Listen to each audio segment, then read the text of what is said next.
What's up, my dude? Supercross 3 versus MXGP Pro. So I wanted to come in here and talk about this because this is kind of crazy getting back into MXGP Pro since Supercross 3 has come out. But isn't it funny how MXGP Pro was supposed to be this like next level?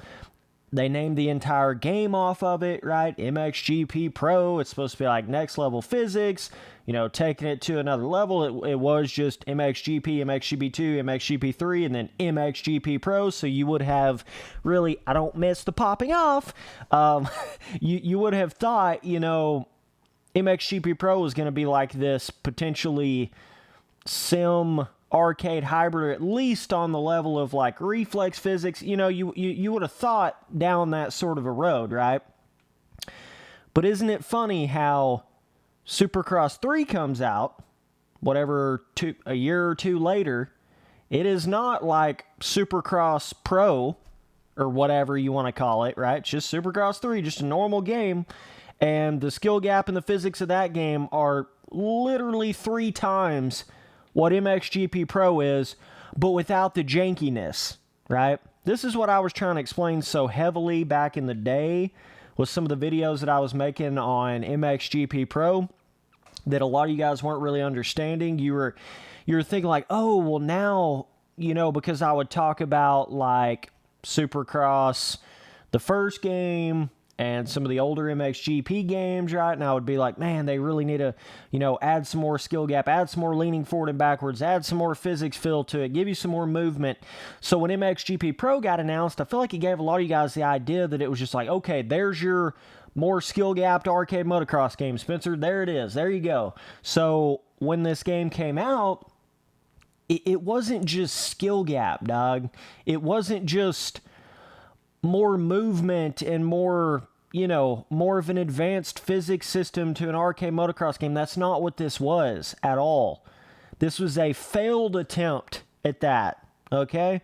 And now that Supercross 3 is out, now you see what I was talking about that whole time, right? Like, and this is MXGP Pro after all the updates. When this game first came out, holy, literally almost basically unplayable for how quickly you'd pop off the bike. You still pop off the bike quite a bit, but it's just, I just wanted to explain. I just find it to be kind of funny when you look back. This wasn't no pro game. This wasn't no next level physics game. You see what I'm saying? It was just jank. It was just a wannabe that kind of a game. It was just a really weird failed attempt, tried to market it as that. That's all it really was. It wasn't really like a next level physics skill gap or bigger jumps or leaning forward and back or roughness or ruts. I mean, you literally go back to these tracks. There's no pre-made ruts, no pre-made roughness, literally none anywhere on any of the tracks. It's insane, bro. Like, oh my God.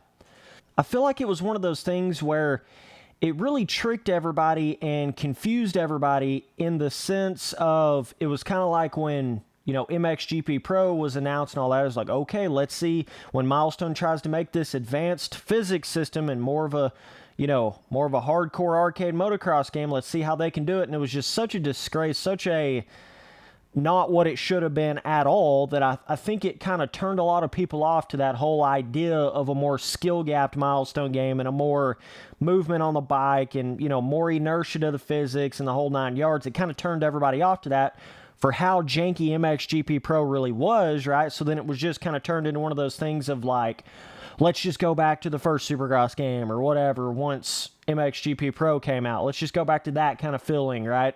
But really what you wanted was more of like what Supercross 3 is, right? Supercross 3 is like what MXGP Pro should have been, right? That's a pretty good way to explain it. Supercross 3 is what MXGP Pro should have been, with way better tracks than what MXGP Pro had.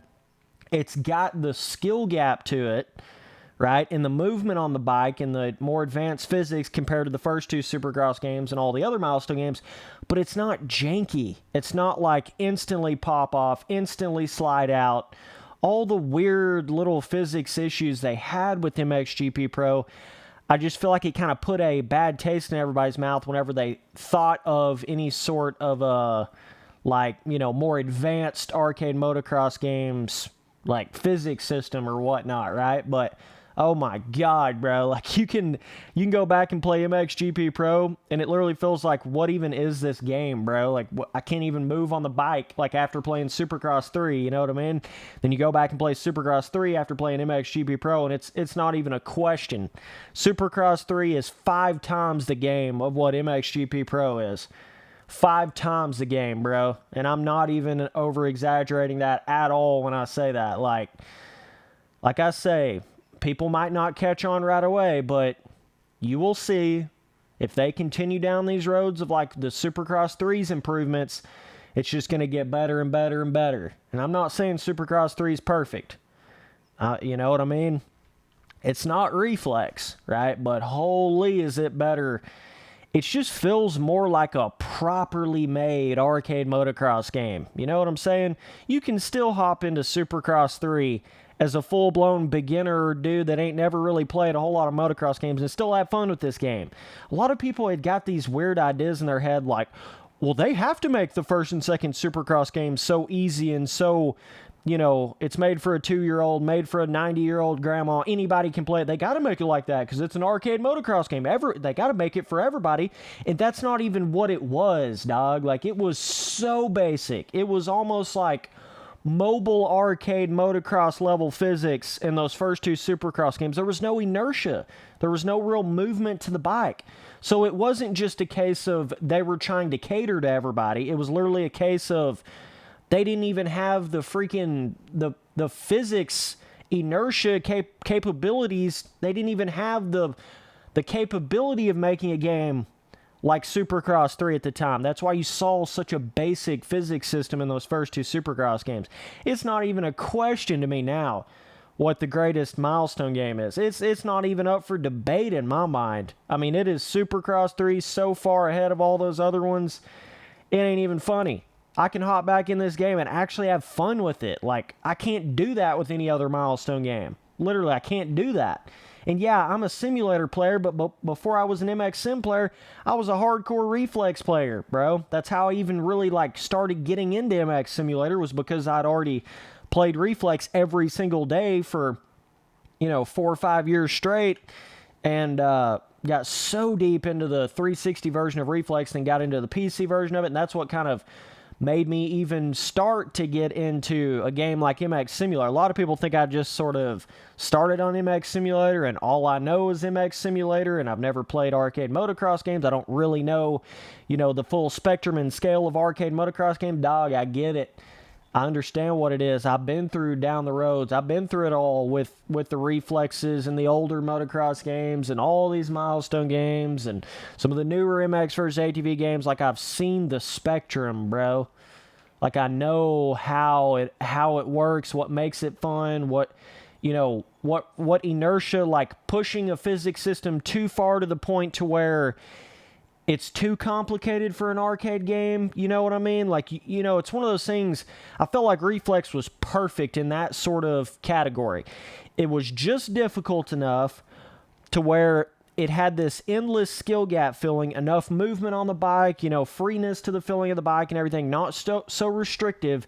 So it felt like even if you were a hardcore motocross gaming fan, there was just unlimited possibilities for when you were playing Reflex.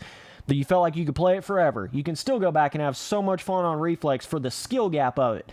But in that exact same token, it was easy enough. It wasn't so like hardcore simulator elements or anything like that that really made it to where, you know, more of a like beginner or a just a, you know, like standard motocross gaming fan couldn't get into it, right? Because you still could. Reflex was that perfect, no matter what skill level you were, you had a place in Reflex. Whereas every other game after Reflex, in my opinion, it's been way more on the spectrum of too easy, too made for the casuals, right? And Supercross 3 to me really is the first one since then, since Reflex, that has felt more towards the spectrum of in the middle again, right? I'm not saying it's all the way in the middle, like what I would consider Reflex, but it's definitely pushing more to that way. Whereas, like, when you talk about the first and second Supercross games and, I mean, even like MX vs. ATV, Supercross, all those kind of games, they just weren't even nowhere near on the skill gap level spectrum of what Reflex was. They just not even close. So, moral of the story here really is you got duped, dog. You boys got duped with this whole MXGP Pro. Dog, this ain't even pro. Like, and I hate this whole, like, conversation of trying to make it seem like whatever Milestone was doing before MXGP Pro was just normal arcade motocross gaming, and then we've got to take it to the next level, like it's not really a normal arcade motocross game, like we're going to pro. But it's funny how now Supercross 3 is not like a pro game or anything like that, and it's literally twice the inertia, twice the physics system, twice the skill gap of MXGP Pro. Isn't that funny? I just want to explain, like, you do realize what they've done here. Like, they've literally, they've made a false sort of type of a game, in a sense, is what they've done. That's the thing. What Milestone was doing before MXGP Pro was not just normal arcade, like, gaming, skill gap, and physics. That was on the low end. That was on the low side, like way more catered to casual, super arcade. You know what I'm saying? Reflex is more of what you would call like a normal, I mean, that's what I think of as a normal arcade motocross game, is Reflex. That's what I think of. I don't feel like that's any of a simulator. Some people consider Reflex like an arcade sim hybrid. I don't look at it like that at all. I look at it like it's just a normal, arcade motocross game. That's the perfect arcade motocross game. Skill gap, jump rhythm, physics system, all that kind of stuff. I don't feel like that's any more or less than what it should be. Whereas most of the Milestone games so far have been way on the lesser side, right? So for Milestone to make like a quote-unquote pro game or whatever they want to try to consider it, they're just getting to the level of what's like a normal arcade motocross game in my mind, right? They think they're taking it to a next level, but like above and beyond the normal arcade motocross gaming skill gap and physics. But in my mind, they're just getting to the normal level when they're trying to do like MXGP Pro and stuff like that. So it's just funny how all that was made and worded, and I just feel like Milestone really has to try hard nowadays to change up their titles and the way they name things and the way they name their games, like with their MXGP series, because they're on MXGP freaking 7. I don't even know what they're on now, right? So there's so many of them. It's been the same thing over and over and over, so they have to name it something different to kind of make you feel like you're getting a different game, It's kind of some marketing tricks that they're doing, trying to make it seem like MXGP Pro, you gotta buy this one. It's on another level than all the other ones. Or MXGP 2019, it's on another level than all the other ones because it's a 19 game based off the current years of the tracks. We all saw how that went down. You'd have been better off not even buying MXGP Pro or MXGP 2019, literally. I mean, people would have been better off not even buying either one of these games and just wait until Supercross 3. So, it'll be interesting to see what they do with the next MXGP game. I'm not really sure what kind of roads they're going to try to go down, but you would have to think it's got to be really similar to Supercross 3, just kind of more in a motocrossy environment, which is going to be really cool. But yeah, just funny when you look back, It's like, if this was pro, then what the heck is Supercross 3? Triple pro? I don't know. Like, God, man. It's just funny when you do a little, retrospective, looking back on how it all played out, how it all went down. It's just funny, man. Just funny. And then you've got some of the Milestone fanboys that act like they just magically like to selectively forget that MXGP Pro and MXGP 2019 even happened, right? Because it's literally the worst Milestone games ever, MXGP Pro and MXGP 2019. So when you talk to a Milestone fanboy, they're just going to act like it went like Supercross 1, Supercross 2, Supercross 3. They're not even going to act like these two games came out, right? They're just going to be like, "What? No, I don't know about that," right? Trust me, I've been amongst a few of them like that act like we didn't have these two complete tragedies, complete worst Milestone games in the history. Since over the years of me ranting, we've had the two worst Milestone games in the history of Milestone games. Since the time I started ranting about their games. You know, people like to call me Mr. Rant Boy. All I ever do is complain. Just accept what they're doing, you know. But look at what's happened. Look at what's happened. The proof's in the pudding, dog. It's always in the pudding. Every single time. You know, the most ranting I've done about these Milestone games. And what did we get? MXGP Pro, MXGP 2019. Worst Milestone games ever. Since I've been ranting on these Milestone games. Just look at the facts, bro. Look at what it is. Like, just find it to be funny how it's just like, I've been saying this since the very beginning. Since the very beginning. It's just funny when people say things like, Milestone's been making good improvements this whole time. Now you're just all of a sudden seeing it with Supercross 3. Wow, Spence. No, they have not been making good improvements this whole time. MXGP Pro was a complete step backwards, 2 steps backwards. MXGP 19 was 25 steps backwards. They have not just been steadily improving. Some of you guys that have that weird idea formulated up in your head, no, Milestone has not been steadily improving from MXGP 3. They've been going up, down, to the side, down, backwards. They ain't just been improving, bro. There's definitely been worthy things to rant about and get quite upset about in these games over the past 2 or 3 years. There has definitely been reasoning behind doing that. It ain't just been one of those things like, well, they just been improving. Oh, yeah, Milestone, yippee-doo. No, bro. Supercross 3, finally, they're figuring it out. Like, it's one of those things like, finally, you're about 5 games later than I thought you would have took to figuring all that stuff out.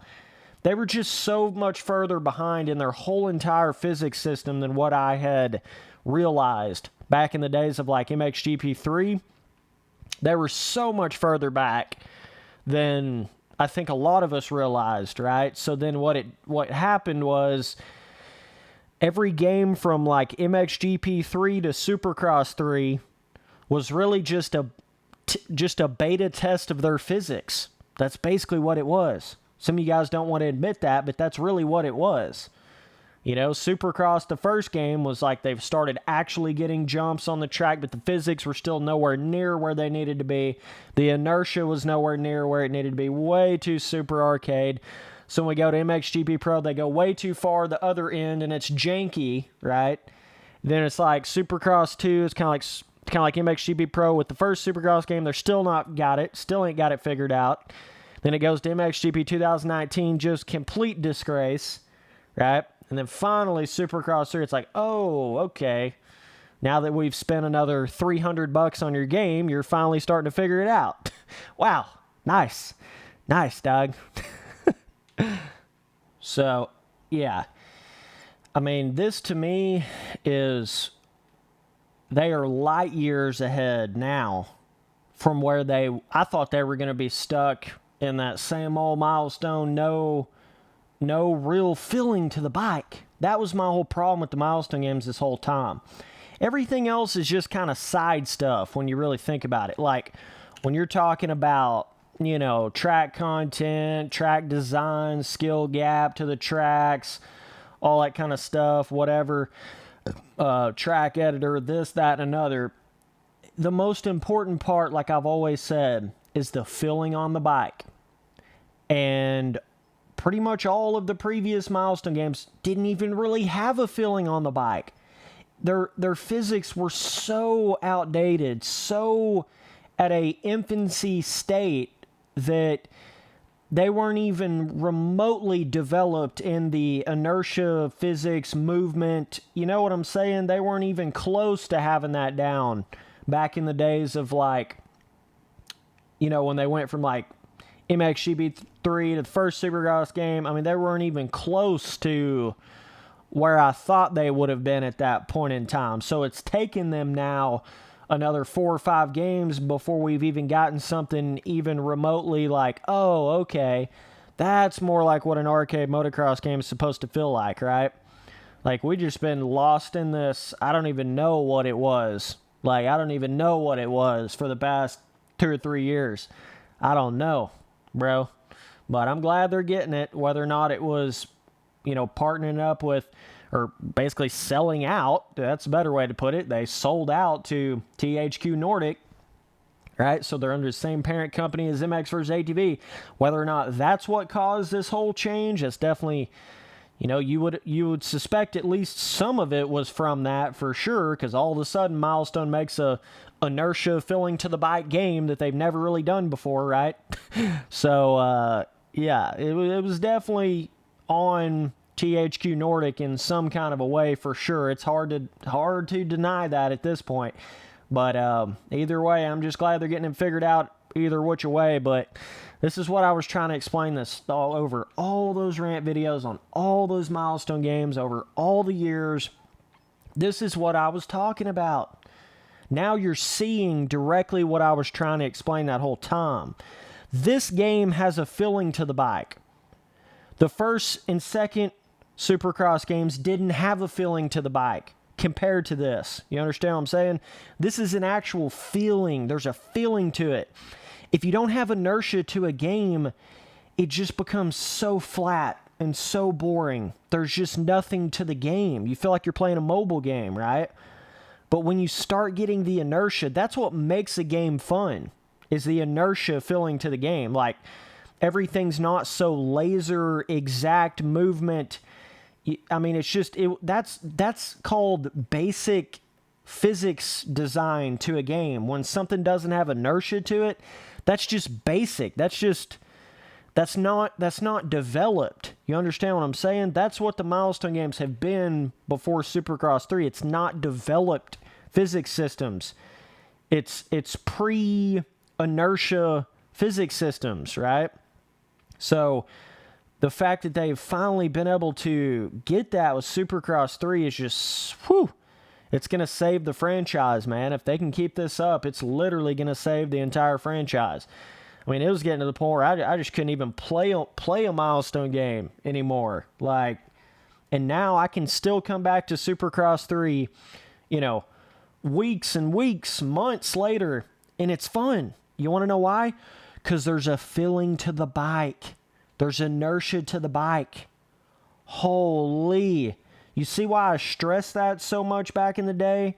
Of all those rant videos of the first and second Supercross game, you see why I stressed that so much back then? Because it's everything. It's everything. When there's a feeling to that bike, man, does it add to the gameplay.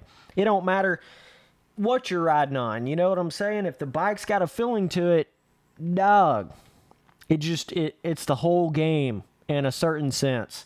You know what I mean? The feeling to the bike, the physics, the inertia, the movement is the whole game to a motocross game. When you really sit down and think about it, that's everything. I mean, if it came down to it, I would rather have awesome on the bike feeling and inertia and all that, but just have it on 5 tracks versus have crappy, basic, you know, boring, super arcade, no inertia on 100 tracks. Right? Whereas a lot of people don't really even think like that. A lot of people don't even understand that. They just think, oh, this game has more tracks, or this game is like this, so I want that. They don't look at the gameplay. The gameplay is the most important part to it, because that's what you're actually doing in the game. That's what keeps you playing the game, right? And yeah, they do kind of go hand in hand, you know, track design and on the bike filling and all that. And Supercross 3 just has way superior everything compared to MXGP Pro. Way superior. It's got superior tracks. It's got some roughness on the motocross track, bigger jumps on the motocross track. Far superior Supercross track designs on this game than what that one little Supercross track was on MXGP Pro. Far superior filling on the bike. It's MXGP Pro without the jank. That's what Supercross 3 is. It's MXGP Pro without all the BS, right? It's just such a better feeling being able to turn both your thumbsticks the same direction coming off of a jump face. It just makes the bike feel so much more free. You know, the physics overall feel more free just being able to turn both your thumbsticks the same direction versus in MXGP Pro when you do that, the bike barely even moves, so you feel restricted, right? You feel like you can't move. So just that in itself, just the control, changing the controls where you can turn both thumbsticks the same direction, it'll actually still move instead of barely move at all. Whew, it makes the bike feel so much better. But yeah, Supercross 3 this is where it's at, dog. Not saying this game's perfect. And it's not like, oh my God, now they're just done and they don't ever need to fix anything ever again. That's not what I'm saying, but this is what you need to work off of now, Milestone. Now it's just you just need to TLC this, right? Just do the little added touches. Now you've got a physics base to your game and an inertia filling base to the filling on the bike. You didn't even have that in any of your other games. You didn't even have a physics base or a inertia base. It was this like super infant stage, no inertia, no filling to the bike. Now you've actually got something to work off of, right? You've dug down your physics far enough to where now you can work off of this and create something really cool in the next 2 or 3 games to come, right? So I'm really excited to see that. But anyway, I just want to get on there and kind of compare the two games. It's just funny when you go back and look at it now. It's like, really? They duped us, dog. MXGP Pro, baby. Supercross 3, literally 3 times the everything than MXGP Pro. And they don't even call this game like a pro game or a next level like sim, arcade mix, whatever. They don't even call it. It's just a normal arcade game. This is how it's supposed to be, bro. This is how it's supposed to be.